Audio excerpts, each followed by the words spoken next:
Hello বন্ধুরা, চলে এলাম ইউটিউব চ্যানেলে আরও একবার। তো বন্ধুরা, আজকে ভিডিওর টপিকটা একটু অন্যরকম। অন্যরকম বলতে অ্যাকচুয়ালি এগুলো আমরা আগে কখনো অনলাইন থেকে পারচেস করিনি। তো এটাই প্রথম পারচেস করলাম। সেটা হচ্ছে যে একটা অ্যাম্পলিফায়ার মডেল, ঠিক আছে। তো এটা অনলাইন থেকে আমি অর্ডার করেছিলাম। খোলা বাজারে এই ধরনের কমপ্লিট মডেলগুলো সচরাচর সবসময় কলকাতা ছাড়া আশেপাশে দোকানগুলোতে পাওয়া যায় না ঠিকমতো।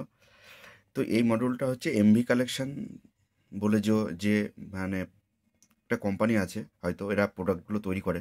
এমভি কালেকশন আমি ফ্লিপকার্ট থেকে নিয়েছি। তো এটা প্রথম নিয়েছি, আমি জানি না এর রিপোর্ট বা রেসপন্স কী আছে, ঠিক আছে। তো আমরা তো অ্যাকচুয়ালি রিপেয়ারিং করি অ্যাম্পলিফায়ার, বড় অ্যাম্পলিফায়ার, আপনারা জানেন। তো সেক্ষেত্রে এগুলো আমাদের প্রয়োজন হয় না, তবুও কিছু কিছু মানুষ এখনও হ্যান্ডমেড অ্যাম্পলিফায়ার আমাদের থেকে তৈরি করে নিতে চায়। তো দেখুন, এখন হ্যান্ডমেড অ্যাম্পলিফায়ার তৈরি করতে গেলে আমাদের প্রোডাক্টগুলো এখন একটু আপডেটেড প্রোডাক্ট না দিলে তো চলবে না, যাতে ওয়াটেজ ভালো পাই। তো মুর্দা কথা হচ্ছে যে অ্যাম্পলিফায়ারটা 500 ওয়াট লেখা ছিল, দেখুন এখানে লেখাও আছে 500 ওয়াট আরএমএস, ঠিক আছে। আর ভোল্টেজ সাপ্লাই দেওয়ার কথা হচ্ছে 50-0-50 ট্রান্সফর্মার মানে দেওয়ার কথা, প্লাস মাইনাস ভোল্টেজ। তো এটা হচ্ছে মোনো, এটা কিন্তু স্টিরিও না। আর এক সাইডে এদিকে ইনপুট লাইন দেওয়ার জন্য আমরা একটা মানে ব্লুটুথ কন্ট্রোলার থেকে ইনপুট লাইন দিয়েছি এখানটায়। আর এদিকে ভোল্টেজ সাপ্লাই দেখুন, আমরা এখানে ট্রান্সফর্মার এই মুহূর্তে আমার কাছে একটা 30-0-30 টরিডাল ট্রান্সফর্মার ছিল, সেটাকে ব্রিজ রেক্টিফায়ার করে এখানে 10,000 MFD 50 volt capacitor, 10,000 MFD 63 volt capacitor দিয়ে আমরা একটা 35 অ্যাম্পিয়ার আর রেক্টিফায়ার দিয়ে এটাকে প্লাস মাইনাস ভোল্ট করে সাপ্লাই দিয়েছি। একটা প্লাস ভোল্টেজ, এদিকে একটা মাইনাস ভোল্টেজ, মিডিলটা গ্রাউন্ড, ঠিক আছে। মানে +30 -30 মিডিলে গ্রাউন্ড, ঠিক আছে। তো এটার দাম কত কি আছে না আছে সেটা আমি বলছি না, আমি দামের পার্থক্যের জন্য যাচ্ছি না, কিছু যাচ্ছি না, যে এর কোয়ালিটি এবং এর যে ওয়ার্ডেজ কি অরিজিনালি আছে। ট্রানজিস্টার ইউজ করেছে C5200, ওদিকে ব্যাক মাইনাস সাইডে 1943, C1943, ঠিক আছে। এদিকে 5200, ওদিকে 1943, এবং ড্রাইভার সেকশন যে পেয়ারটা আছে সেখানেও আপনার মসপেট ব্যবহার করেছে, এক পাশে 5200, এক পাশে 1943, আর টিআইপি 42 দিয়ে এই টোটাল 3টে ট্রানজিস্টারের উপরে ড্রাইভারটাকে কন্ট্রোল করেছে। আর এদিকে পি অ্যাম্পলিফায়ার করেছে হয়তো 547-48 এরকম কিছু দিয়ে, ঠিক আছে। তো এদিকে কম্পোনেন্টস কোয়ালিটি যতটা দেখে মনে হচ্ছে যে একদম কম্পোনেন্টসগুলো খারাপ না, ভালো কোয়ালিটি, ইম্পোর্টেড কোয়ালিটি। আপনার রেজিস্ট্যান্স ব্যবহার করেছে, দেখুন ফিউজেবল যে 5 ওয়াট রেজিস্ট্যান্সগুলো হয় সেগুলো যথারীতি ভালো ব্যবহার করেছে, ঠিক আছে।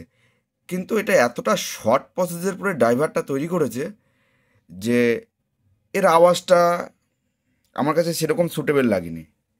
প্রেশার আছে, আপনারা নিঃসন্দেহে এটাকে লাস্টিং করার কথা ভাবলে লাস্টিংও করবে, সব ঠিক আছে, কিন্তু আওয়াজের কোয়ালিটি আমার কাছে অন্ততপক্ষে খুব একটা মানে কোয়ালিটি লাগেনি, আওয়াজের কোয়ালিটি। আর স্পিকার লাইনের পরে আমি একটা হিটার কয়েল জাস্ট আপনাদেরকে লোডটা দেখানোর জন্য দিয়েছি। তো দেখুন, আমি একটু অ্যাম্পলিফায়ার ভলিউম দিই, কি হচ্ছে আপনারা নিজেরাই দেখলে বুঝতে পারবেন। আমি একদম ফুল ভলিউম করে দিয়েছি।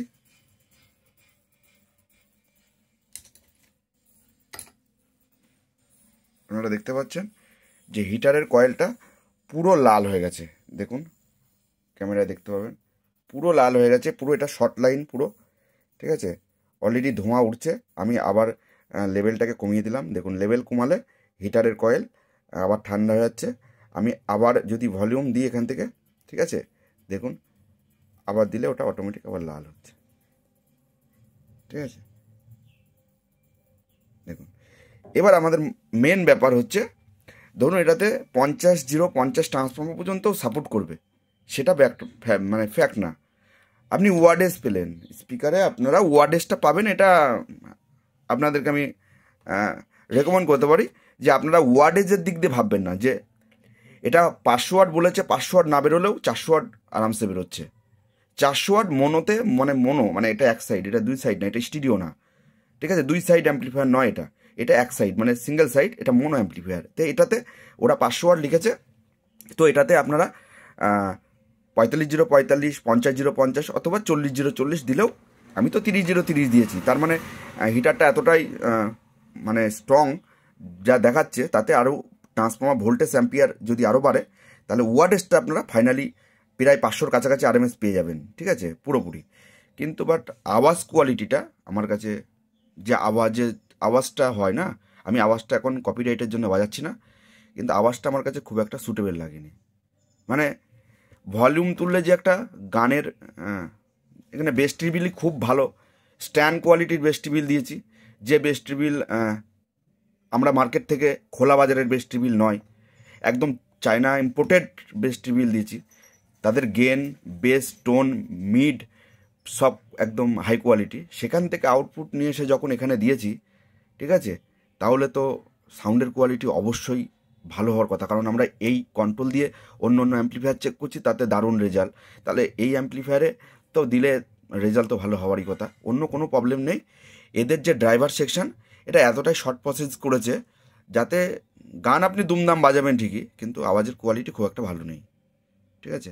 তো বাই বন্ধুরা, আজকে ভিডিওটা করতাম না, যে এটা আমি একটা শখের বশে কিনেছিলাম, যে ঘরে একটু জাস্ট টেস্ট করবো, এগুলো অনলাইনে বিক্রি হয়, এগুলো অ্যাকচুয়ালি কীরকম জিনিস। তো আমরা এটা টেস্ট করতে গিয়ে আমার যতটা মনে হলো আমি ততটা আপনাদেরকে বললাম। এবার পরবর্তীতে আপনারা এগুলো বাজার থেকে নিয়ে অ্যাম্পলিফায়ার তৈরি করবেন কি করবেন আপনাদের ব্যক্তিগত ব্যাপার। বাই বন্ধুরা, তবে প্রোডাক্টের কোয়ালিটি, হিটসিং কোনো দিক দিয়ে কমতি করেনি একদম। বাট ট্রানজিস্টারগুলো দিয়েছেন, দেখুন একই সিরিজের ট্রানজিস্টার ইউজ করেছে, খুব ভালো। আমার এদিক দিয়ে কোনো গল্প নেই, এপাশেও তাই, সব ওকে, কোনো কিছু মানে খুব ভালো সিস্টেম দিয়েছে। রেজিস্ট্যান্সগুলো সব হাফ ওয়াট ব্যবহার করেছে, দেখুন প্রত্যেকটা জায়গায় বেশিরভাগই হাফ ওয়াট রেজিস্ট্যান্স ব্যবহার করেছে, যেখানে কোয়ার্টার ব্যবহার করা দরকার কোয়ার্টার করেছে। কিন্তু ড্রাইভারটা আরেকটু যদি ভালো কোয়ালিটি ড্রাইভার করতো, তাহলে এর আওয়াজ কোয়ালিটি আরেকটু ভালো হতো। যাই হোক, আমি আমার তরফ থেকে যেটা জানানোর দরকার জানালাম, ঠিক আছে, বাদ বাকিটা আপনাদের ব্যাপার। বাই বন্ধুরা, ভালো থাকবেন, সুস্থ থাকবেন। পরবর্তী আবার ভিডিওতে দেখা হবে আর একটা অন্য কোনো জিনিসপত্র নিয়ে।